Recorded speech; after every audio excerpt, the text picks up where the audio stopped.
Hey guys, it's Jackson Davis here. We are going to be talking about the history of Prussia. I will be starting a new series on my channel about the history of Prussia, from all the way when Frederick William I was crowned king in Prussia, to when Germany was unified by the Prussians in 1871. But before we talk about the history of Prussia, we need to cover the context of Prussia. Prussia was part of the HRE, or Holy Roman Empire, in 1700. This means they're part of a bunch of states ruled by the Holy Roman Emperor. The emperor didn't have much power over the states, unlike the king or duke that actually controlled them. The empire controlled a bunch of German states.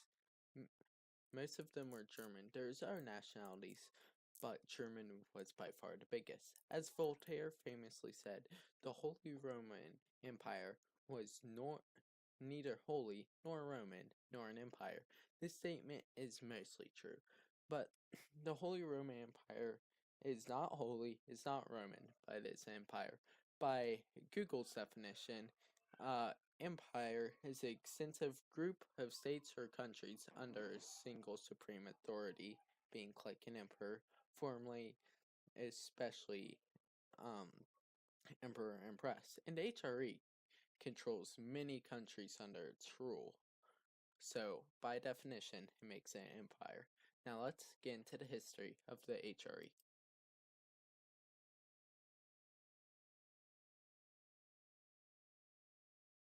The Holy Roman Empire was formed in 800 by Charlemagne. It lived for 1006 years until Napoleon invaded it and made the Confederation of the Rhine.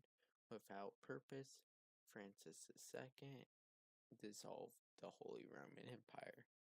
The start date of the decline of the empire was at the end of the 30 Years' War. The 30 Years' War ended in the Treaty of Westphalia, signed in 1648. Since then, the HRE started to fall in power. The emperor had even less power than it did before, which was very little, until the position of emperor had very not little power and basically was just a cool name. The emperor was elected by the prince electors. So the prince electors were very electors of very prestigious states in the Holy Roman Empire, such as Bavaria.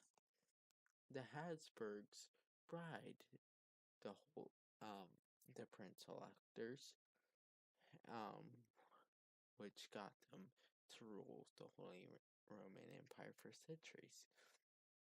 The status of the empire, for so long was in such a high point, but it just started to decline. Now let's talk less about the HRE and more about what the video is about. Prussia. Prussia was divided into two territories, Brandenburg and Prussia.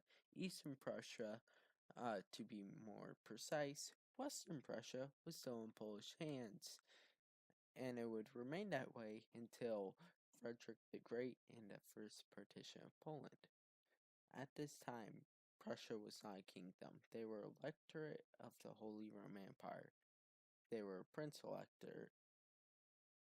The prince elector were able to choose who's the next elector, but it's more just a way so they could get money from the elector. They were just bribed off by the Habsburgs. Brandenburg had much higher status in Prussia, and you may be wondering why is it called Prussia if Brandenburg's more important. I will get to that in a bit. Prussia had an army of 42,000 in 1700, which may seem like a little bit today because we have armies like the US in the millions, but back then it was huge. For reference, Saxony's army, another very prevalent German state in the HRE, had 20,000 back in 1700. This is why people would say, such famous people as Napoleon, that Prussia was hatched from a cannonball, or how French writer Voltaire said, which we have already previously quoted, but let's do it again. Where some states have an army, Prussia's army has a state.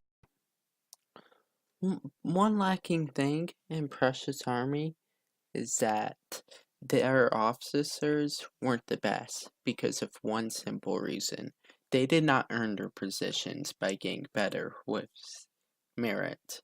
They earned it because they were born that way into that class with status. But this was the norm at the time. Everyone else was doing it, so it didn't put them at a disadvantage. But at the same time, one place where they could have improved, they didn't. But this is later to be changed. A lot of the times, Prussia's army gets called invincible because how powerful they are later on during the 7 Years' War. Although they were a good army at this time, they're far from invincible. There's tactics were yet to be, although pretty good, but not great. They could not do what they did during 7 Years' War. They get that reputation later on from Frederick the First, aka the Soldier King, and Frederick the Great. Obviously, it's pretty good. Okay, I think we're good on the context on Prussia. Hope you guys enjoyed this first episode of my new series. Hope you guys will like and subscribe. And next time we'll be talking about Frederick William the First. So, hope you stay tuned for next one. I enjoyed making this, and remember, stay fresh.